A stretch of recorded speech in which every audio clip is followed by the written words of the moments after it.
హరే కృష్ణ. మీరు ప్రెగ్నెంట్ గా ఉన్నారా, లేదంటే బేబీని ప్లాన్ చేస్తున్నారా? అయితే ఈ 24th ఆగస్ట్ ని అస్సలు మిస్ అవ్వకండి.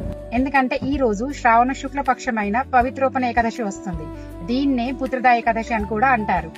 సంతానం, కుటుంబ క్షేమం, ఇంకా వంశాభివృద్ధి కోసం ఈ ఏకాదశికి ఎంతో ఇంపార్టెన్స్ ఉందని మన శాస్త్రాలు చెప్తున్నాయి. సో ఈ పవిత్రమైన రోజున మనం ఏం చేస్తే మనకు ఫలితం వస్తుంది చూద్దామా.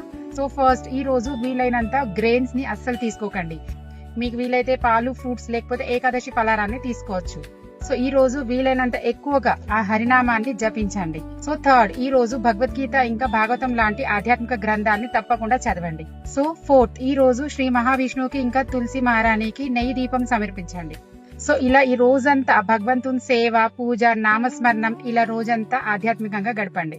శాస్త్రాల ప్రకారం ఎవరైతే ఈ ఏకాదశిని నిష్ఠతో చేస్తారో వాళ్ళ ఇంట్లో సుఖ సంతోషాలు, సంతాన భాగ్యం, మంచి సంస్కారాలు కలిగిన సంతానం, ఇంకా భగవంతుని అనుగ్రహం కలుగుతుంది అని చెప్తుంది. సో ఈ వీడియో మీకు నచ్చితే లైక్ చేయండి. ఇంకా సంతానం కోసం ఎవరైతే ప్రయత్నిస్తున్నారో వాళ్ళకి ఈ వీడియోని తప్పకుండా షేర్ చేయండి. హరే కృష్ణ.